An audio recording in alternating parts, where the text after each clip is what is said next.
ছোট জায়গা থেকে বড় জায়গা। তাহলে দেখো আমাদের এই প্র্যাকটিক্যাল ক্লাসে দেখালাম যে কিভাবে আমরা জলটাকে স্থানান্তর করছি একটা উম, বালতি থেকে আমরা মগের মধ্যে জলটাকে স্থানান্তর করলাম। আর আবার একবার দেখিয়ে দিচ্ছি যে কিভাবে আমরা করছি। প্রথমে কি করতে হবে, এই দুটো পাত্র নিতে হবে। পাত্র নেওয়ার পর আমরা এই যে পাইপ নিলাম, পাইপের মধ্যে জল পূর্ণ করতে হবে এবং জল পূর্ণ করার পরে আমরা ছোট বাহুটা এই বড় পাত্রের মধ্যে রাখবো এবং বড় বাহুটা মগের মধ্যে রাখবো। তাহলে কিন্তু আমরা খুব সুন্দরভাবে আমরা এটাকে সাইফন ক্রিয়ার সাহায্যে জলটাকে এই বড় জায়গা থেকে মগের মধ্যে নিতে পারবো। তো দেখো আমরা কিভাবে এটা নিচ্ছি সেটা আমরা আরেকবার প্র্যাকটিক্যাল ক্লাস করে দেখাচ্ছি।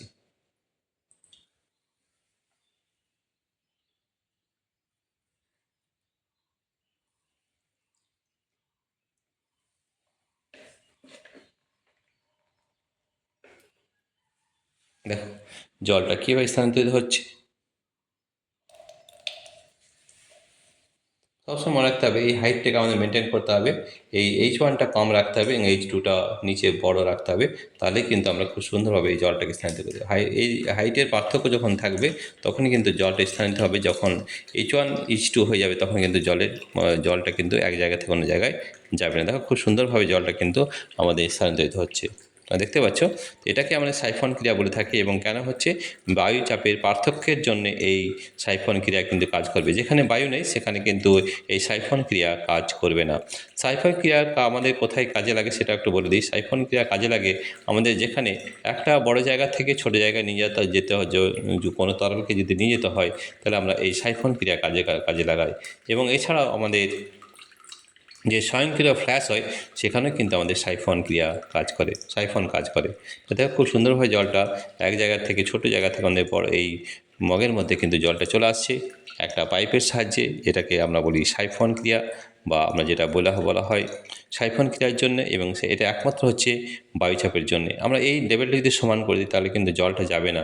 এই হাইটটাকে কম রাখতে হবে আর এই হাইটটাকে বেশি রাখতে হবে, তাহলে কিন্তু জলটা স্থানান্তরিত হবে, না তো কিন্তু হবে না। ঠিক দেখো খুব সুন্দরভাবে আমরা জলটাকে স্থানান্তরিত করতে পারছি। তাহলে বড় বড় পাত্র থেকে ছোট পাত্রে জলটা স্থানান্তর করার যে পদ্ধতি, সেই পদ্ধতি এখানে কাজে লাগছে, যেটাকে আমরা সাইফন ক্রিয়া বলছি। এবং সাইফন ক্রিয়া কাজ করে চাপের পার্থক্যের উপরে। এইখানে আমাদের H1 is greater H2 is greater than H1, এটা যতক্ষণ থাকবে ততক্ষণ কিন্তু এই জলটা স্থানান্তরিত হবে। যখন H1 ইকুয়াল টু H2 হয়ে যাবে তখন কিন্তু জলটা স্থানান্তরিত হবে না। ঠিক আছে, দেখো সাইফন ক্রিয়া খুব সুন্দরভাবে আমরা করে দেখাচ্ছি। এই সাইফন আমাদের কিন্তু এখানে কাজ করছে, এটাকে আমরা বলি সাইফন ক্রিয়া। সাইফনের মাধ্যমে আমরা খুব সুন্দরভাবে দেখাতে পাচ্ছি এই তরল একটা জায়গা থেকে অন্য জায়গায় কীভাবে যাচ্ছে। এবারে আমাদের আরও কিছু রয়েছে সেলফ সাইফন, অর্থাৎ আমরা সেলফ সেলফ সাইফন বলে একটা কথা আছে, আমরা পরের ভিডিওতে দেখাবো যে সেলফ সাইফন কিভাবে কাজ করে। ঠিক আছে, আজকে শুধু আমি দেখাচ্ছি যে আমরা বড় পাত্র থেকে একটা ছোট পাত্রে আমরা জলটাকে স্থানান্তরিত করছি, এটাকে আমরা সাইফন ক্রিয়া বলছি। এবং সাইফন ক্রিয়া কিসের উপর কাজ করে? সাইফন ক্রিয়া কাজ করে দুটি চাপের পার্থক্য বায়ুমণ্ডলের চাপের পার্থক্য যদি না থাকে তাহলে কিন্তু জলটা এক জায়গা থেকে অন্য জায়গায় নিয়ে যাওয়া যাবে না। তাই দেখো বড় পাত্র থেকে ছোট পাত্রে আমরা খুব সুন্দরভাবে জলটাকে নিয়ে যেতে পারছি। এবারে প্রশ্ন হচ্ছে আমরা এই ছোট পাত্র থেকে বড় পাত্রে জলটা নিয়ে যেতে পারবো কিনা। হ্যাঁ পারবো। তাহলে কিন্তু আমাদের এই ছোট যে আমাদের মগ রয়েছে সেটাকে আমরা উঁচু জায়গায় রাখতে হবে। তাহলে কিন্তু আমরা উঁচু থেকে ওটাকে H1 করবো, এটাকে H2টা লম্বা করতে হবে, তাহলে কিন্তু জল স্থানান্তরিত হবে। তাহলে আমরা এখন দেখাবো যে এই মগটাকে উপরে রাখছি, উপর কিছুটা উঁচু লেভেলে রাখবো এবং এই যে বালতি রয়েছে সেটা আমরা নিচুতে রাখবো এবং সেখান থেকে জলটা স্থানান্তরিত করা যায় কিনা সেটাও তোমরা আমাদের করে দেখাচ্ছি। ঠিক আছে, তাহলে ছোট পাত্র থেকে বড় পাত্রে করা যাবে কিনা সেটা একটা আমরা দেখছি করে এটা করা যাচ্ছে কিনা। তাহলে দেখো এখানে আমাদের কি করতে হবে, যে আমাদের মগটা রয়েছে সেটা কিন্তু উঁচু জায়গায় রাখতে হবে, তাহলে কিন্তু আমরা এটা করতে পারবো। ঠিক আছে, তো দেখো আমরা এখান থেকে করতে পারছি কিনা সেটা আমরা করে দেখাচ্ছি। আমরা একটু উঁচু জায়গায় এই মগটাকে রাখছি, মগটাকে রাখার পর দেখবো যেটা আমরা জলটাকে স্থানান্তরিত করতে পারছি কিনা সেটা আমরা আলোচনা করছি। দেখো এখানে মগটাকে উঁচু করে দিলাম। ঠিক আছে, তাহলে এই লেভেল থেকে এই জলের লেভেল কিন্তু উঁচু হয়ে গেল। এবার আমরা দেখব এখান থেকে মগ থেকে এই জলে আমরা আনতে পারি কিনা সেটা আমরা একবার লক্ষ্য করে দেখছি। ঠিক আছে,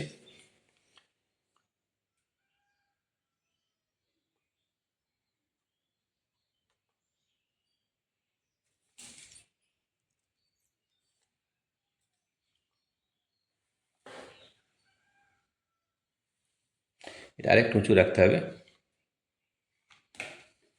ঠিক আছে, এটাও হবে, কিন্তু এটাকে একটু উঁচু রাখতে হবে, যেমন এটাকে আরেকটু উঁচু করতে হবে। তাহলে আমরা আরেকটু উঁচু করে দেখাচ্ছি। আমরা এই জলটাকে আরেকটু উঁচু করে দিলাম, ঠিক আছে। এই হাইট থেকে এই জলের থেকে কিন্তু একটু উঁচু রাখতে হবে, তাহলে কিন্তু এটা ছোট পাত্র থেকেও কিন্তু আমরা এই জলটাকে বড় পাত্রে রাখতে পারি। আর তার জন্য আমাদের কী করতে হবে, বায়ুর পার্থক্য রাখতে হবে। তাহলে এটা দেখো উঁচু জায়গায় রয়েছে, এটা নিচুতে, তাহলে কিন্তু খুব সুন্দরভাবে আমরা এই জলটাকে ছোট পাত্র থেকে বড় পাত্র নিয়ে আসতে পারি।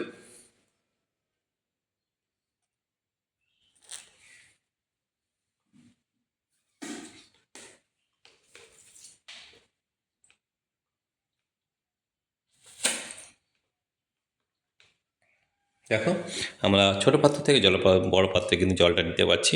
তাহলে আমরা দেখলাম যে উঁচু যদি থাকে H2, যদি H1টা যদি কম থাকে আর H2 যদি বেশি থাকে, তাহলে কিন্তু পার্থক্য হয়ে যায়, এবং পার্থক্য হলে কিন্তু আমরা দেখো এই জলটা সুন্দরভাবে এইখানে কিন্তু চলে আসছে।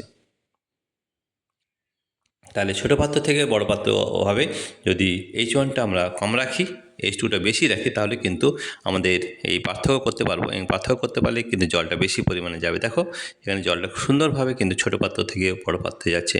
তাহলে ডিপেন্ড করছে যে আমরা কোনটা উঁচু জায়গায় রেখেছি। এটা কতক্ষণ পর্যন্ত প্রবাহিত হবে, যখন জলের লেভেল দুটোতে সমান হয়ে যাবে, তখন কিন্তু আর জলটা এক পাত্র থেকে অন্য পাত্রে যাবে না। তাহলে লেভেল অফ ওয়াটার যদি সেম হয়ে যায়, তখন কিন্তু জলটা এক জায়গা থেকে অন্য জায়গায় যাবে না। এটাকেই আমরা সাইফন ক্রিয়া বলছি, ঠিক আছে। তাহলে দেখো সাইফন ক্রিয়া, একটা ছোট্ট পাইপের সাহায্যে আমরা জল এক জায়গা থেকে অন্য পাত্রে নিয়ে যেতে সক্ষম হচ্ছি, এটাকে বলে সাইফন ক্রিয়া। এবং সাইফন ক্রিয়া কাজ করে বায়ুমণ্ডলের চাপের পার্থক্যের জন্য। প্রিয় শিক্ষার্থী বন্ধুরা, তোমাদের যদি এই ভিডিওটি ভালো লেগে থাকে, তাহলে প্লিজ সাবস্ক্রাইব, লাইক ও শেয়ার করবে। Thank you everybody for watching this video. এই ধরনের ভিডিও পেতে আমাদের এই চ্যানেলটিকে সাবস্ক্রাইব করবে, এবং এই ধরনের বহু প্র্যাকটিক্যাল ক্লাস কিন্তু আমরা করে দেখিয়েছি। আমরা আগেও বলেছি, ক্লাস 9-এ যতগুলি প্র্যাকটিক্যাল ক্লাস রয়েছে, সব প্র্যাকটিক্যাল ক্লাস কিন্তু আমরা করে দেখাবো, এবং সবগুলি থিওরি এবং প্র্যাকটিক্যাল একসঙ্গে করে দেখাবো। প্রিয় শিক্ষার্থী বন্ধুরা, তোমাদের যদি এই ভিডিওটি ভালো লেগে থাকে, তাহলে প্লিজ সাবস্ক্রাইব, লাইক ও শেয়ার করবে। Thank you everybody for watching this video.